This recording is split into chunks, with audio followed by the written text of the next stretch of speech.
Boxing gives you confidence. Boxing is the hardest sport on the planet. If you can do that well, you can control your anxiety, your emotions, your anger, your frustrations, your ego. He came to me kind of post-jail, pretty fresh, pretty raw. The community were able to really help him get to a much better headspace and to the point where he was competing. How powerful is boxing? Boxing saves lives. 100% agree with that. What do you think are some of the biggest misconceptions? Biggest misconception is that. Today I'm joined by James Blair, co-founder of Endorphin Boxing Club. We'll be talking about how James built one of Australia's most respected boxing communities, the challenges of growing a successful business, creating a culture people genuinely want to be a part of, building a business alongside his wife Neeva, the role boxing plays in mental health, and the lessons he's learned through coaching thousands of people. Let's get into it. James, welcome to the Hyperhitter podcast. Thanks for having me, mate. If you were sitting around a round table and everyone had to introduce themselves, what would you say? I'd say my name's James. I'm 40 years of age. I'm a business owner, husband, a father, and a boxing coach. Now, talk to me a little bit about Endorphin Boxing. What is Endorphin Boxing? If someone were to walk into Endorphin Boxing for the first time, what would they expect? They'd expect to be welcomed with a big smile. Something we pride ourselves on is inclusivity for everyone at every level, from juniors class to seniors and fighters and masters, and everyone from every walk of life should just feel amazing when they walk in. No egos, none of that. And do you regularly get all walks of life coming in? All day, every day. Like what age groups? We've got a lot of kids at the gym, but in saying that, we've got a lot of people kind of middle-aged to older, but I'd say the main demographic is males 14 to 19. And for someone that walks into your gym, what would they expect from a typical class and to piggyback on that, a one-on-one session? What do they expect from classes and one-on-one sessions? So you're going to expect to be taught real Olympic boxing at your level. So we've obviously got segregated classes for fighters, juniors, teens. We've got ladies-only classes too.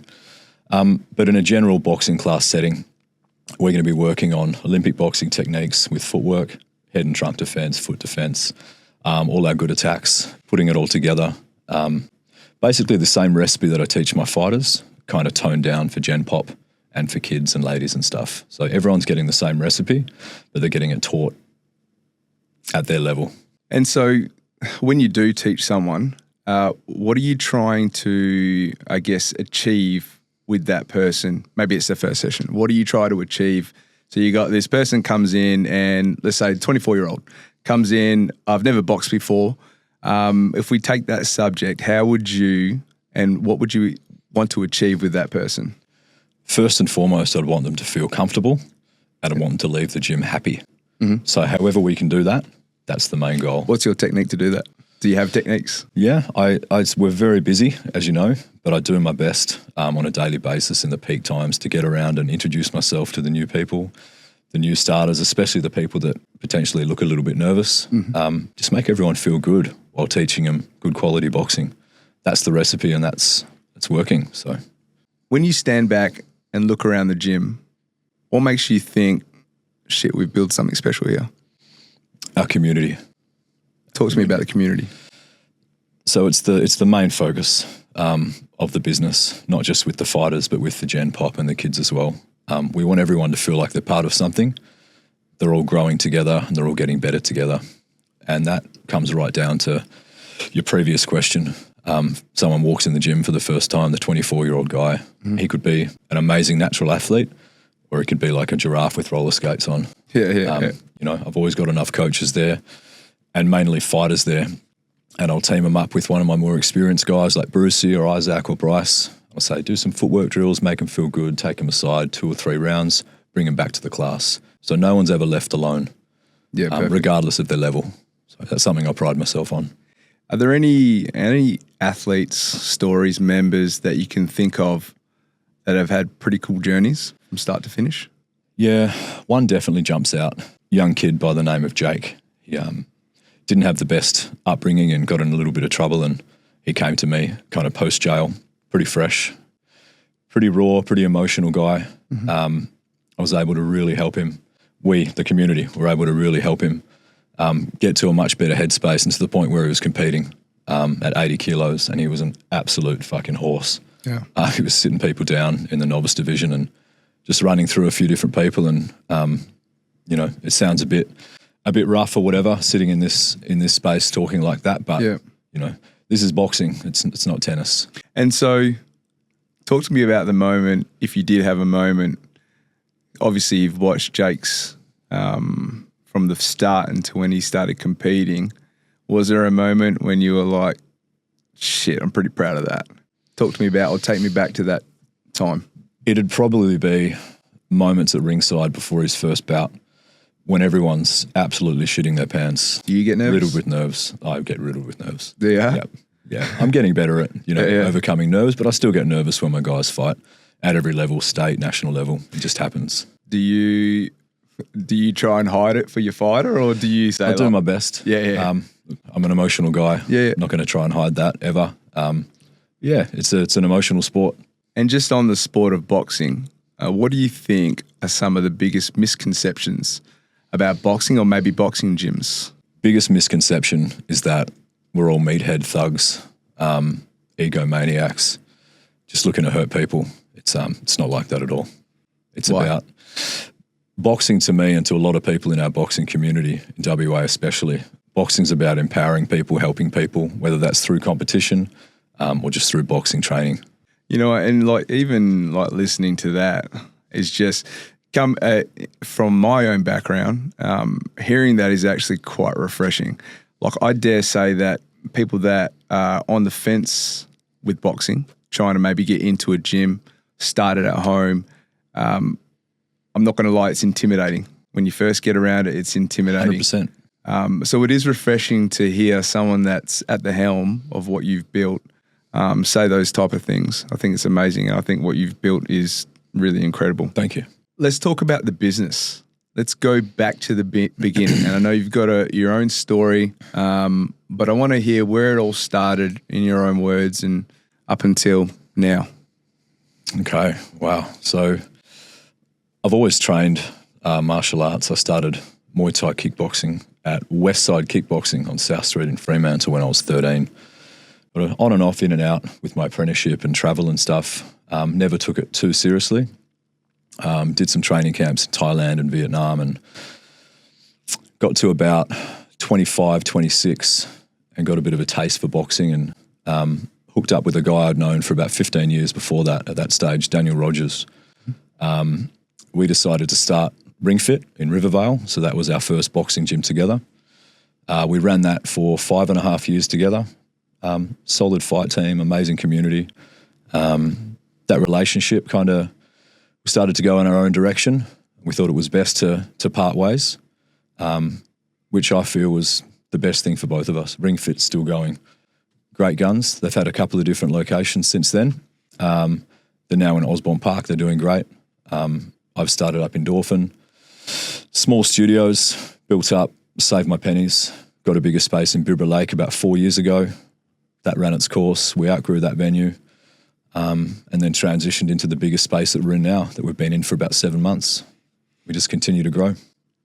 And so talk to me about, I guess it's my job here to really get inside the stories, and feel free to stop me when you want, but talk to me about the separation, because I know in businesses it actually happens quite a lot. So if we're talking and giving insight and value to people that have run businesses, you actually hear it quite a lot. People part ways, you butt heads. It just happens. It's a part of business. I know it and you know it. So talk to me about the butting of the heads, if there were, and that separation. Can you disclose what it was about, or is it just? It's no secret. I was going through a divorce at the time. It's pretty rough, and Daniel had just had a child with his wife at the time, so we were going in very, very different directions. Yeah. And that's what was making us butt heads. But from a personal standpoint, people come into our lives at different stages for different amount of times. So we were connected before as friends. We reconnected as business partners, and he actually coached me for a period of time. We drifted apart again, and we've come full circle, and we're friends, and our Our fighters spar each other. I was on the phone with him half an hour before the podcast. Yeah, cool. Talking about business and some different things. Yeah. Yeah. Yeah, and shout out to Ring Fit too. Yeah. They do a great job. I watch all their content as well. Good on you, Danny. Yeah, good Doing on you, well. mate. Endorphin Boxing has become one of Australia's fastest growing communities. There's no doubt. You only got to watch some of your socials and talk to people, and you're well known. Why do you think it continues to grow? What connects people with Endorphin? I really feel it's a combination of things, but I feel like the core of it is the recipe. Teaching everyone Olympic style boxing that I teach my fight team, but at their level, not having a boxing fitness gym or a fight gym, sitting in the middle, but giving everyone the best of both worlds, making them feel great at the same time. Let's double click on Olympic style boxing. For those that are joining this podcast, listening for the first time, maybe explain the different types of styles of boxing. Okay, so when I say Olympic boxing, I mean amateur boxing. So my amateur team fight regionally in Perth. Certain times of the year, they might have a state title, Golden Gloves, national qualification event. Then they would jump on the state team, represent the state at a national competition, if that's a pathway event. And it's in the same year or a pathway year for Commonwealth Games that we've got going on right now. Shout out to Lakeisha. From Perth, kicking ass over there, and everyone else on the Aussie team. Or an Olympic pathway. The ultimate goal with amateur Olympic boxing is the Olympics, but there's a lot of other pathways we can get to as well, with World Championships and Com Games and all that sort of thing. I think another question that, if you could give clarification on for someone on the outside looking in, difference between amateur versus pro and why people stay in amateur and why they go pro. So anyone that's not a casual boxing fan knows that amateur Olympic boxing is a level above professional boxing. We love the pros. We love the lights. We love the action. We love the show. But the real pedigree is in Olympic amateur boxing. It's 3 rounds. It's the best in the world fighting the best in the world. There's obviously no money involved because it's an amateur sport, but that's where the real talent is. Professional boxing is seek and destroy. People want to be very careful with their records. So you see a lot of boxers padding their records, building their way up before they have harder fights, which can be frustrating for boxing fans, but that's just the sport. When you understand professional boxing as a business, you can appreciate it a little bit more.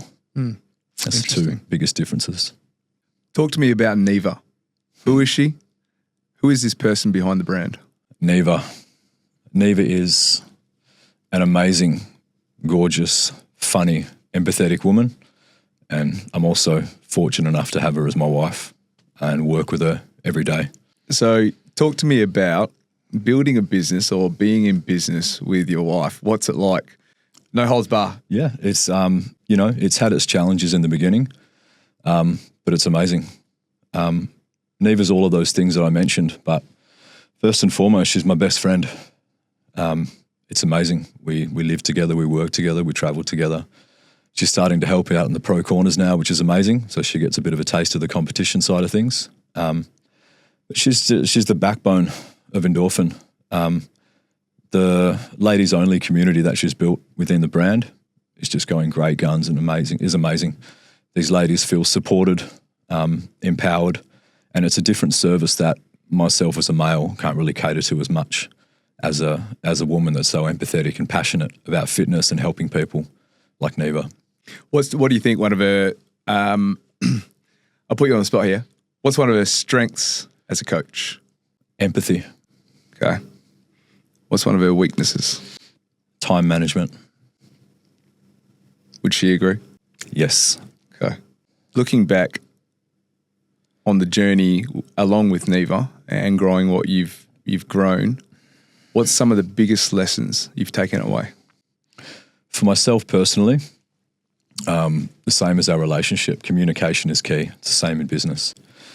But purely from a business standpoint, personally, not having to control every inch, every facet, every centimetre of every part of the business, allowing her to do more and me to be okay with that. So letting go of some of that control, that's been the hardest thing for me. Yeah, and I think business owners, I get it. Like it's your baby, especially, when you're you're at the forefront and you're the one doing the 4 a.m. starts and you do all the back of house stuff. Yeah, man.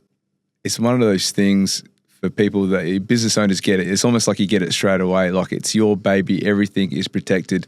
I think as the business grows and as you develop as a person, it's so important to be able to release some and to be able to delegate things. Have to. And that's how you grow. Otherwise you can't. So I think that's a really valuable point that you've touched on is you've naturally come to the realization that you got to let go sometimes a little bit, give some people rope, and they help you grow and make you better for it. So I think that's really important. 100%. Yeah. Boxing is seen as such an aggressive sport, but you've clearly seen the other side to it. When we talk about mental health, how powerful is boxing for mental health? It's huge. So talk to me about that. So there's an old adage, an old saying, boxing saves lives. I 100% agree with that. And I've personally experienced that through some different situations and different traumas I've experienced through my life. I've always come back to martial arts and boxing, and it's been what's helped me and saved me. Can you share any of your experiences? No. Okay. And fair enough. I think we've all got things that we're happy to talk about and things that need to stay inside. A little bit sometimes. Exactly. Yeah. And everyone's the same. I'm the same. So are there any transformations from any of your members, fighters, that you could share that is mental health related, that you see as, you know, because I guess what I want to really touch on is, you know, every other person is struggling with something. And hearing these stories not only inspires, it motivates and it keeps the head above water. Are there any examples that you can share? 100% from a mental health standpoint. 2 and a bit years ago, I had a fella walk in the gym. His name's Beat. B-E-A-T. B-E-A-T. Beat. Very interesting guy, very interesting name. Beat was absolutely riddled with anxiety. He had severe clinical anxiety disorder to the point where I would be approaching him in a class, correcting his pad holding technique or punching, and he would be uncontrollably shaking and just no information going in. And we would have conversations outside before and after classes, and he opened up about his anxiety disorder. And the growth and the improvements that I saw with that over the 1.5 or 2 years that he trained with us was just night and day. Coming in the gym, smiling, saying hello to the fighters, cracking jokes. What do you think? What was the catalyst to him starting to change? Boxing gives you confidence. Boxing gives you confidence for a lot of reasons, but I feel the main reason is anyone that's boxed already knows this. Boxing is the hardest sport on the planet. If you can do that well, if you can control your anxiety, your emotions, your anger, your frustrations, your ego while you're boxing, there's nothing in life that you can't manage better or control. Talk to me about that hat you're wearing. Hat I'm wearing. The G. The G. What's the G? This is a brand called Glove Up. Shout out to Claire Gabriel. She's an amazing woman. She's inspirational. An amazing story. Very, very high level boxer in her day. But now she spends her time promoting, supporting local boxers and selling apparel. She's got a great story. Do we need to get her on the podcast? I think we definitely need to get Claire on. Claire's amazing. She's doing so much for boxers. Fast forward 5 to 10 years from now, where do you see yourself, Neeva, in Endorphin Boxing Club? I've got a 10-year plan, not a 5-year plan. The 10-year plan is to be semi-retired with Neeva.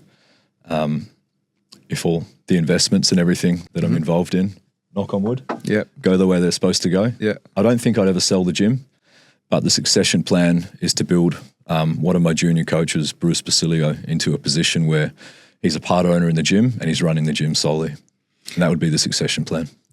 Quickly, let's talk about Bruce. Brucey boy. Yeah, I've dealt with Bruce quite a few Bruce. times. He smashes the hype head. He broke one as well. Oh, man. He breaks ribs too. Don't do that again, Bruce. Yeah. Talk to me about Bruce, because I obviously, he features a lot in my feed. He was one of the first fighters, and my partner actually loves him. And she's I was like his style, his hair, Everyone the way loves he Bruce. goes. Talk to me about Bruce. Because I know he's one of your right-hand men there. Bruce is absolutely my right-hand man in Endorphin. I trust him with the business when Neeva and I are away or when I'm away at competitions with other fighters. Bruce is young, energetic, funny, and he just happens to be an amazing boxer as well. Talk to me about his accolades. What has he done? He's won multiple state titles and Golden Gloves. Yeah. He's had an international fight a couple of years ago with a guy from Nauru up in Newman. That was pretty cool. That guy had boxed at the Com Games against Charlie Senior. He's now pro, based in the UK. That was a cool fight. He's now building his business as a PT, and he's taking group classes and helping us run the gym, and he just keeps going from strength to strength. He impresses me every day with his maturity and his passion. And on a personal level as well, we're quite close. Yeah. I see Bruce as another one of my sons. He's a special boy, and I love helping him as much as I can. And you know, when I came and met you guys for the first time, I walked in and you had all these stud boxes there, and I remember every single one of them that had their own style, but it really made the good ones come in for you. yeah, they came in. And like Isaac. Yeah, so all the guys, and I just wanted to touch on, like, you've got a really good community. A guy that's come in, hat backwards, hey guys, hit my hyper hitter. Yeah. They were completely welcoming and just a really good bunch of guys. So I really want to stress that anyone that's in there, whereabouts is it located? Coburn? 4 of 19. Tamara Drive, Coburn Central, just off North Lake Road. Yeah, cool. So shout out to Endorphin Boxing Club if you're near there. Give James a holler and get yourself down there and throw some jabs and hooks at the hyper hitter. 100%. Before we go, what I like to do in every episode is give you the hyper 10. It's 10 fairly quick questions. Can be one word answers, or feel free to answer as you wish. You ready? I'm ready. Who's your favourite boxer of all time and why? Mike Tyson, for his ferocity, his power, and his story. What did you think when he bit the ear? I think that he'd been headbutted twice and cut and headbutted in their previous fight, and he just lost his shit. Yeah.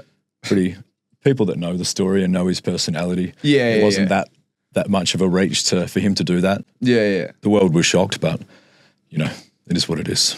I love him in The Hangover, that's why. Hilarious. What's your favourite hyper hitter mode? Interval, reaction, fighter, or combo mode, and why? I'd say combo mode with intermediate setting. So it's realistic enough for the fighters to use and still get good quality training.